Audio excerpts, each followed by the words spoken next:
cuestión de la tolerancia religiosa, ampliamente discutida por los filósofos modernos como consecuencia de las guerras de religión posteriores a la Reforma luterana, constituye un tópico que ha cobrado especial relevancia en nuestro contexto actual a la luz de los desafíos que enfrentan las democracias contemporáneas. Importantes figuras de la Ilustración participaron del debate acerca de la tolerancia, entendida, según el caso, como una virtud cívica, como un derecho natural del ser humano, derivado de su derecho innato a la libertad, o como una condición necesaria para la estabilidad del orden político. Bajo perspectivas filosóficas diversas, Pierre Bayle e Immanuel Kant realizan una defensa de la tolerancia y critican el fanatismo religioso. En este trabajo propongo examinar uno de los aspectos abordados por ambos autores en su tratamiento de este tópico, a saber, el principio de libertad de conciencia, principio en cuya justificación invocan no solo premisas políticas y religiosas, sino asimismo epistémicas, por cuanto se trata de una cuestión vinculada con el problema de los límites del conocimiento humano en los asuntos de fe. En la primera sección consideraré algunos aspectos abordados por Bayle en su tratamiento de dicho principio, concentrándome principalmente en su concepto de verdad putativa. En la segunda sección haré referencia a un concepto que Kant introduce en su ensayo de 1784 acerca de la Ilustración, el concepto de religión íntima o religión interior, inner religión. Finalmente señalaré en qué sentido estos conceptos de verdad putativa y de religión interior pueden ser relevantes para una fundamentación filosófica de la tolerancia religiosa capaz de hacer frente a algunos de los desafíos que plantea el escenario político contemporáneo. 1. Bayle, la verdad putativa como fundamento de la fe y de la moral. En un escrito de 1687, titulado Comentario filosófico acerca de las palabras de Jesucristo, oblígalos a entrar, es un texto de Bayle sobre el pasaje de Lucas 14, donde se encuentra una especie de fundamentación teológica a la intolerancia religiosa. En este escrito, Bayle introduce el concepto de verdad putativa, o verdad respectiva, se traduce también, con el propósito de hacer referencia a la verdad tal como cada individuo la concibe en la interioridad de su conciencia. Esto es, no a la verdad en sentido objetivo, sino a lo que cada uno considera verdadero de buena fe.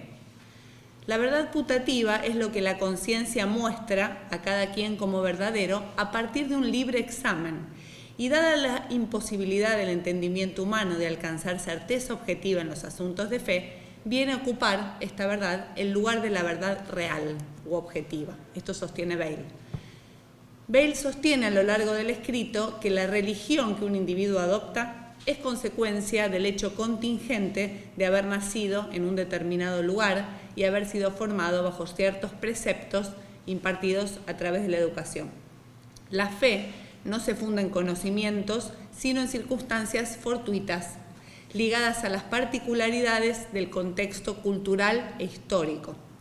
Dado que Dios no nos ha concedido la capacidad de conocer la verdad en sentido pleno, no puede exigirnos sino actuar de buena fe, ateniéndonos a las propias convicciones, aquellas que se nos revelan a través de la voz de la conciencia. Una de las consecuencias más relevantes que Bayle deriva a partir del concepto de verdad putativa consiste en la equiparación del valor de lo que él llama la conciencia errónea y la conciencia esclarecida. Bajo el primer concepto, el de conciencia errónea, el autor alude a la conciencia que asume como verdadero aquello que en términos objetivos es falso. El segundo concepto remite en cambio a la conciencia cuya verdad putativa coincide con la verdad objetiva. Ahora bien, ¿quién podría establecer cuándo estamos ante una u otra conciencia? ¿Cómo podría decidirse qué posición religiosa es objetivamente verdadera por oposición a otras que resultan falsas?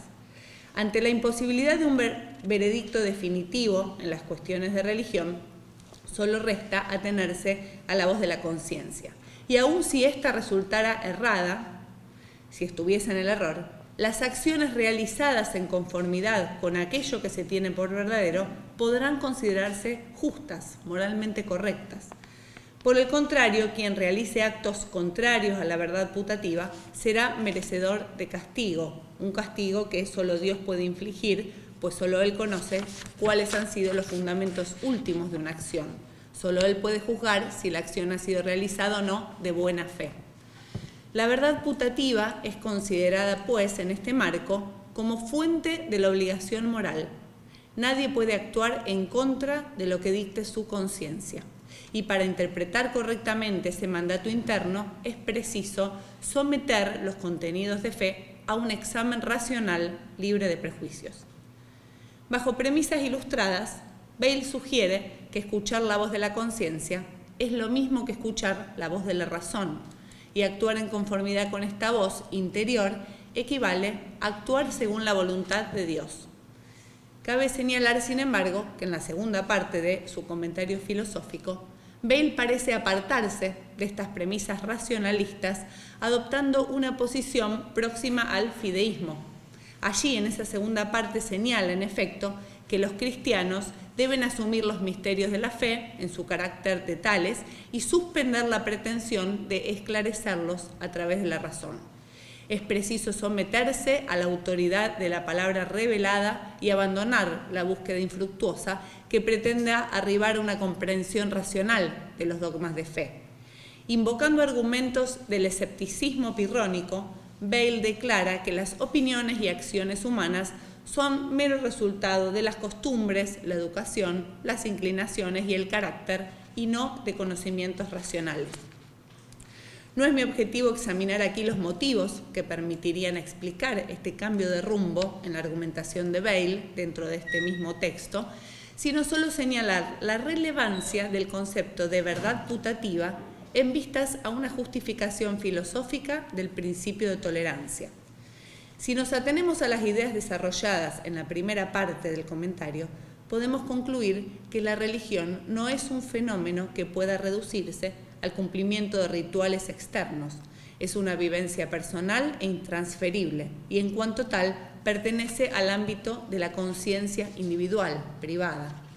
Las autoridades políticas, se deriva de esto, no deben interferir en ese espacio privado y deben garantizar libertad de conciencia, manteniéndose al margen de toda disputa religiosa.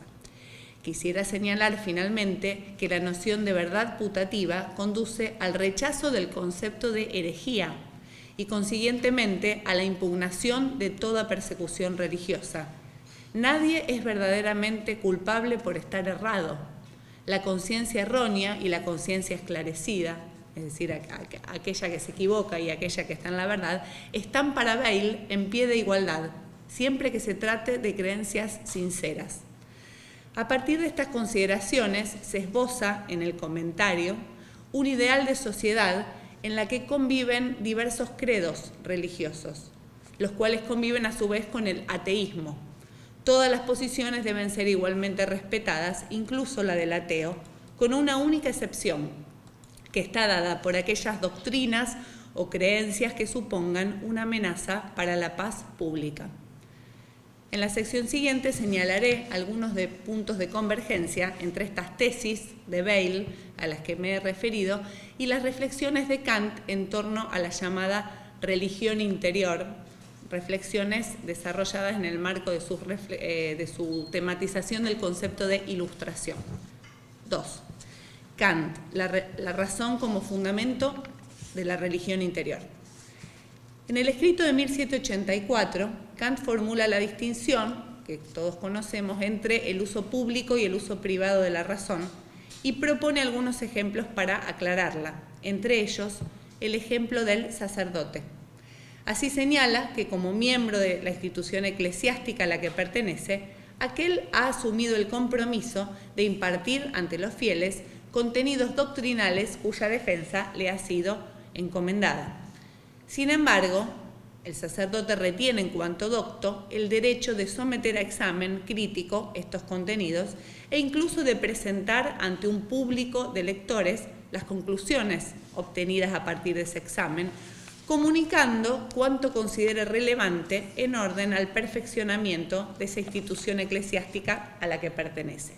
En este contexto, Kant indica que el sacerdote extraerá para su parroquia, cito, todos los beneficios prácticos de unos dogmas que él mismo no suscribiría con plena convicción, pero a cuya exposición sí puede comprometerse, porque no es del todo imposible que la verdad subyazca escondida en ellos, o cuanto menos en cualquier caso no haya nada contradictorio con la religión íntima o religión interior.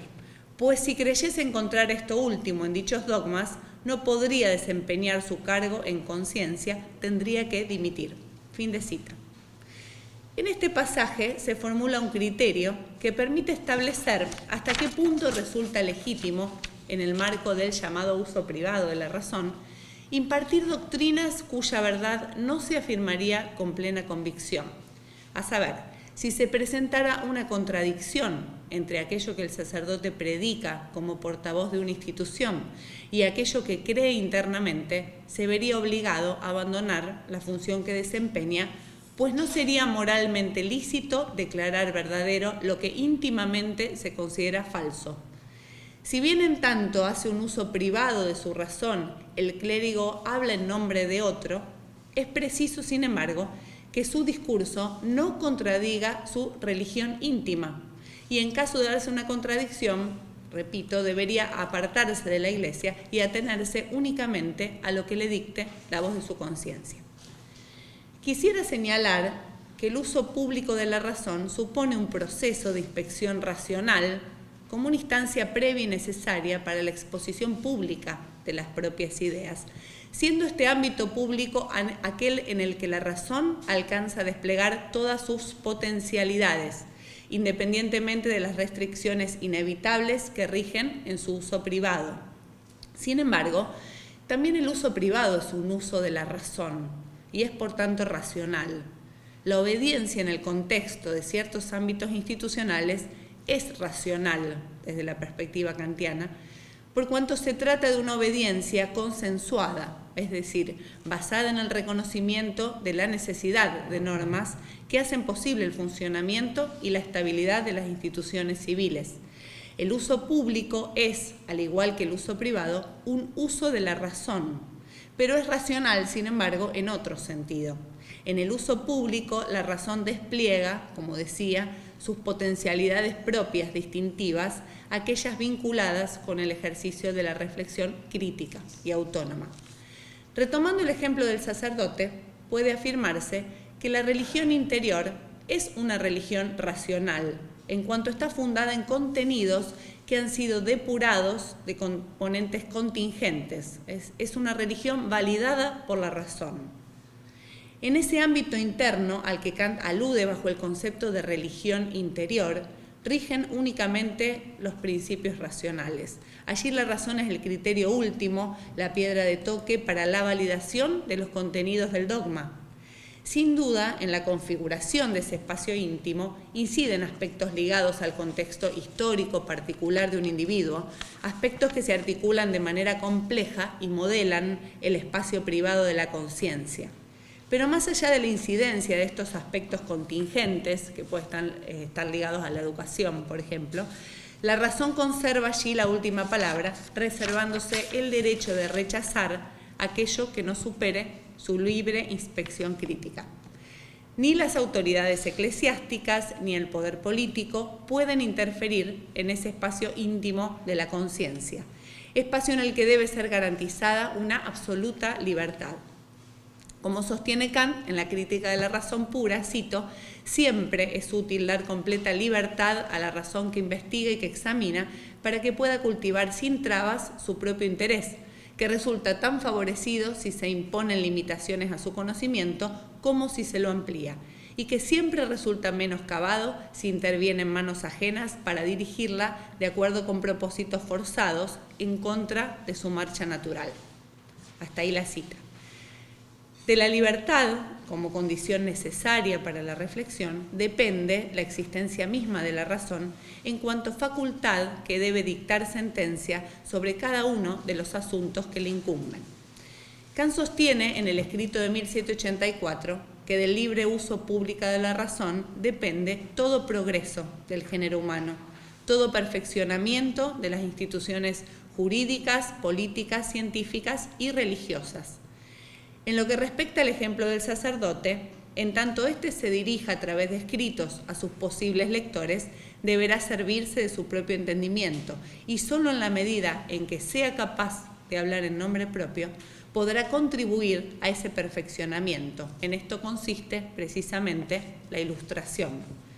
Toda restricción externa impuesta a la reflexión crítica, toda limitación del uso público de la razón, vulnera un derecho sagrado del género humano, su derecho a progresar.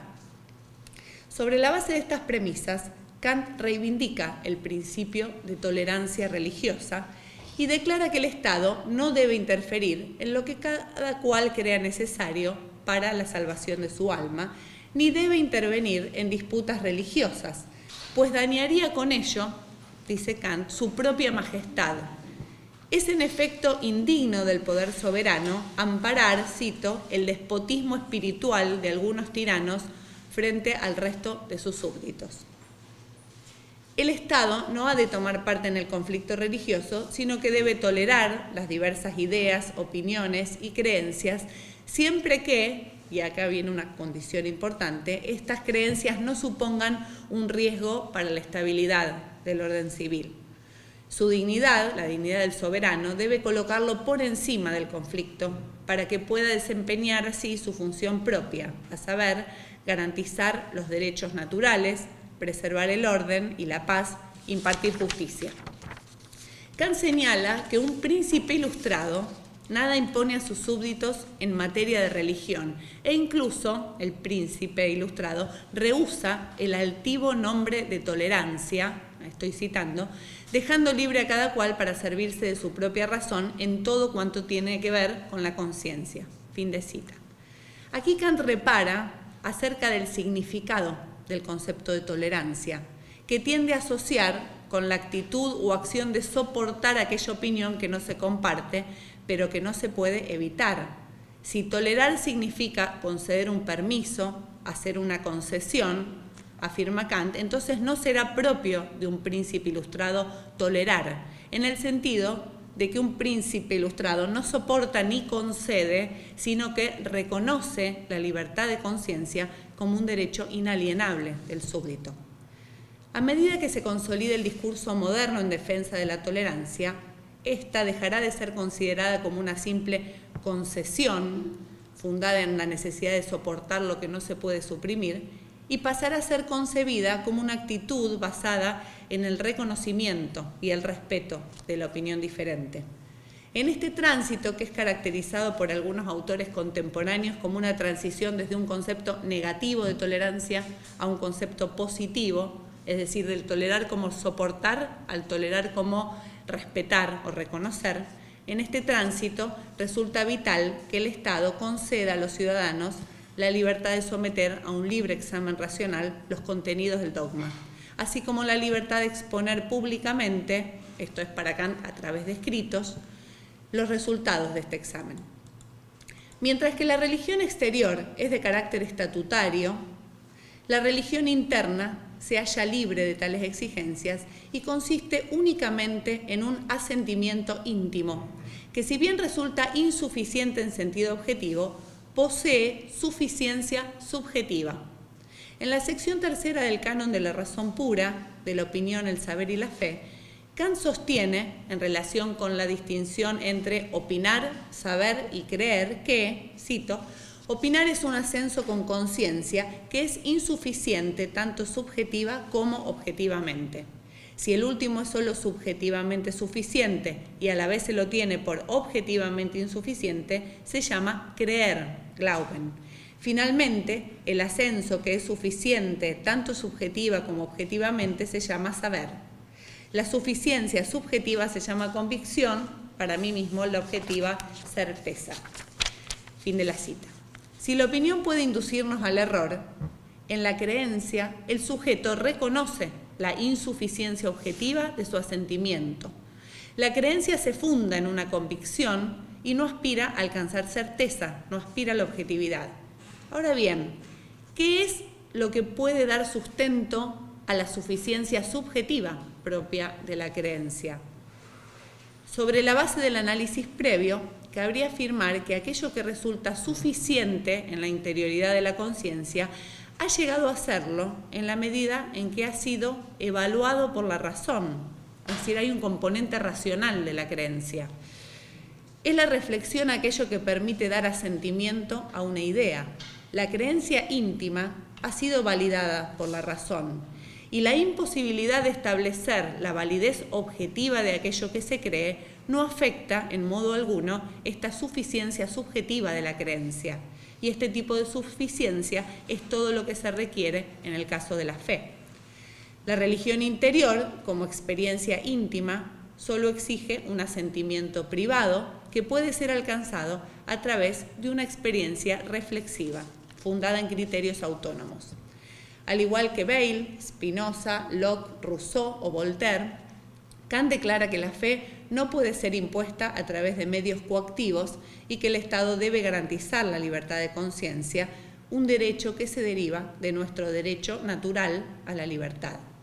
Deben ser toleradas, por consiguiente, las diversas creencias religiosas, siempre y cuando no alteren la paz civil. Esta última condición introduce una restricción fundamental y ha de notarse que en este punto suelen coincidir casi todos los pensadores modernos que han reivindicado el principio de tolerancia, los que acabo de mencionar. La tolerancia se extiende hasta allí donde resulten comprometidos la paz y el orden. Cualquier creencia religiosa que atente contra la paz no puede ser tolerada. Como todo derecho, la tolerancia exige reciprocidad y no es posible tolerar al intolerante sin que la tolerancia se ponga en riesgo a sí misma. Toda creencia, opinión o posición que incite a la violencia deberá ser rechazada. Toda acción que amenace la vida o la seguridad de otros individuos no podrá ser tolerada en el marco de la sociedad civil. Siguiente. Bien. Libertad de conciencia, racionalidad y tolerancia. Antes de concluir, quisiera indicar la relevancia de algunos conceptos examinados en vistas a una justificación del principio de tolerancia que pueda dar respuesta, como decía, a algunos desafíos que plantea el escenario político contemporáneo. Tanto Bayle como Kant identifican la conciencia íntima como fundamento último de la creencia religiosa y señalan la ineficacia de los recursos coactivos en materia de fe. Ambos reivindican la conciencia individual como un dominio en el que no pueden interferir poderes externos. La razón se presenta en este dominio como el único árbitro capaz de validar los contenidos de fe. Ambos coinciden en su reconocimiento de los límites del entendimiento humano y señalan las implicancias de esos límites en lo referido a la cuestión religiosa, sin que ello les impida aspirar a una racionalización progresiva de los dogmas de fe. Este proceso de inspección racional del dogma no permitirá alcanzar un conocimiento objetivo de la verdad religiosa, pero hará posible legitimar aquellos contenidos que cada uno acepta como válidos. Bayle y Kant coinciden en otros aspectos igualmente relevantes para la discusión de los tópicos a los que he hecho referencia. Bajo premisas diversas, establecen una distinción entre moralidad y religión y coinciden en señalar que la conducta moral no se funda en principios religiosos. En este punto, la posición de Bayle es aún más radical que la de Kant. Mientras Kant considera la creencia en Dios y en la inmortalidad del alma como postulados de la razón pura práctica, Bayle sostiene no solo que quienes suscriben diversos credos pueden actuar de manera igualmente virtuosa, sino incluso que puede haber ateos virtuosos. Bayle señala que aquello que insta a un individuo a realizar una acción no son las convicciones religiosas que posee, sino un conjunto de circunstancias y disposiciones de carácter contingente. En síntesis, los motivos que llevan al creyente virtuoso a actuar son los mismos que llevan al ateo a actuar. La búsqueda de reconocimiento, la autoestima. Bayle y Kant coinciden finalmente en su reconocimiento del vínculo entre, y este punto es importante, entre racionalidad y tolerancia, condenando el fanatismo religioso. En el caso de Kant, las consideraciones en torno a la religión se inscriben, sin embargo, en el marco de una concepción del progreso histórico y de la Ilustración. La racionalización progresiva de la religión nos orienta, según Kant, hacia una fe universal que trasciende la diversidad de cultos y creencias, una fe puramente racional que hará posible la superación de las disputas eclesiásticas. Estos son temas tratados en el texto de 1793 sobre la religión. Ya termino. Bien, salté una parte y voy al último párrafo. ¿Tengo 2 minutos? Sí.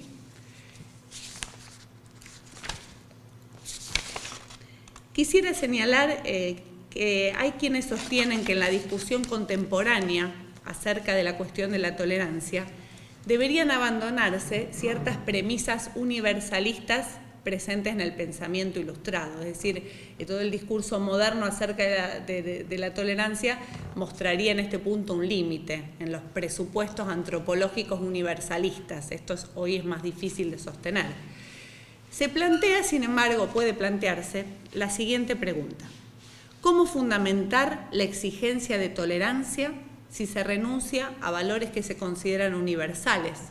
Valores como la libertad, la autonomía, la equidad, la dignidad humana.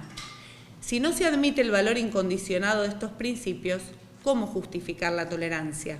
¿Podría reivindicársela por motivos puramente prudenciales o pragmáticos, es decir, en razón de sus consecuencias ventajosas para la estabilidad del orden político? ¿O bien podemos intentar aún una justificación del principio de tolerancia que exceda el ámbito de los argumentos meramente prudenciales y que se asiente en el concepto de dignidad humana? En otras palabras, ¿es viable en nuestros días una justificación normativa del principio de tolerancia?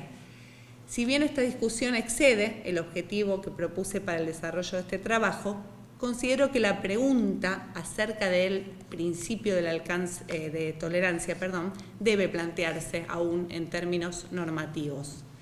El desafío consiste en repensar, en un marco normativo, el principio de neutralidad estatal, atendiendo a aquello que cabe esperar del Estado, es decir, a esto que Kant consideraba en la metafísica de las costumbres como el Estado en la idea. Ya termino. En tal sentido, considero que en un Estado democrático por eso digo que la pregunta es normativa, deberían ser garantizadas condiciones necesarias para una coexistencia pacífica de posiciones diferentes, sin que resulten por ello comprometidos valores básicos de la sociedad democrática: libertad, autonomía, justicia, equidad. La construcción de un espacio público laico, la distinción clara entre la esfera política y la religiosa, el reconocimiento de la igual dignidad de todas las posiciones en materia de fe o en materia política y la protección de las libertades individuales constituyen dispositivos fundamentales en el tránsito hacia sociedades más tolerantes, menos dogmáticas, mejores preparadas para enfrentar el conflicto y para dar respuesta al problema recurrente de la política, la superación de la violencia.